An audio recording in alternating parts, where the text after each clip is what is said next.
Bonjour. Alors la question est celle de savoir ce que je pense de ces cachets importants qu'on donne aux artistes qui viennent d'ailleurs, contrairement à ce qu'on donne à nos frères chantres du Mboa. Bon, moi je dis, chacun est libre de sortir l'argent de sa poche et de donner à qui il veut, comme il veut. Si une entreprise, quelle qu'elle soit, estimée que c'est un chantre venu de l'extérieur qui mérite d'avoir un gros cachet, libre à elle. Maintenant, c'est à chaque artiste du pays de se donner de la valeur, de se donner une envergure qui fasse en sorte que quelqu'un ait envie de lui donner des grosses sommes d'argent. C'est malheureusement, c'est la loi du marché. Hein? Donc, chacun est libre de donner la somme d'argent qu'il veut à qui il veut. Maintenant, c'est à chaque artiste de se donner une valeur, de se donner un poids important. Et je suis convaincu que cela ne se fera pas de manière, comment le dire, individuelle ou bien chacun dans son coin, chacun tout seul. Je pense qu'il faut véritablement mettre en place une industrie musicale digne de ce nom, qui fera en sorte que les uns et les autres puissent trouver un cadre où ils prennent de la valeur.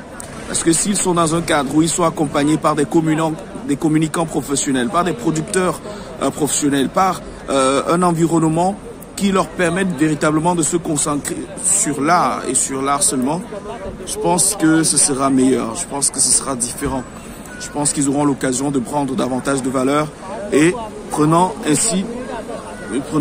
la valeur de la sorte, ils seront mieux vendus, ils seront mieux marketés, ils seront mieux positionnés sur le marché et ils auront plus d'argent. Donc fondamentalement, il faut aller vers l'industrialisation du secteur. Maintenant, cela va poser un autre problème entre les chantres qui estiment que la musique chrétienne est dédiée au Seigneur et ne devrait pas être un ministère qui est commercialisé, et ceux-là qui estiment de leur côté que c'est un travail comme un autre, c'est un métier comme un autre, et qui a ses codes, qui a ses principes, qui a ses avantages et ses inconvénients, et qu'ils devraient respecter les codes et faire comme ça se fait partout ailleurs pour espérer avoir les résultats que les autres ont. Vous ne pouvez pas s'aimer les pépins de goyave et espérer avoir un avocatier, c'est pas possible.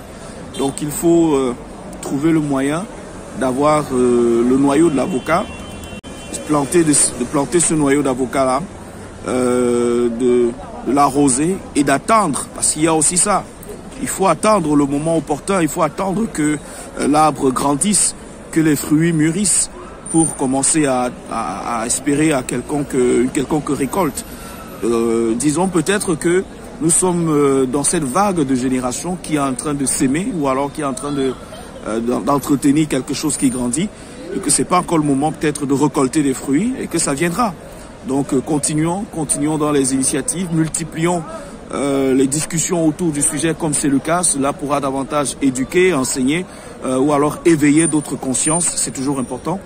Donc voilà, tout ceci participe à ce mouvement de croissance de cet environnement, ce mouvement d'industrialisation qui est aussi par la pensée de ce mouvement qu'est le gospel du 237. Bon, j'espère avoir apporté ma toute petite contribution. Donc j'espère que cela pourra contribuer à l'édification de ce bel univers. Je vous remercie.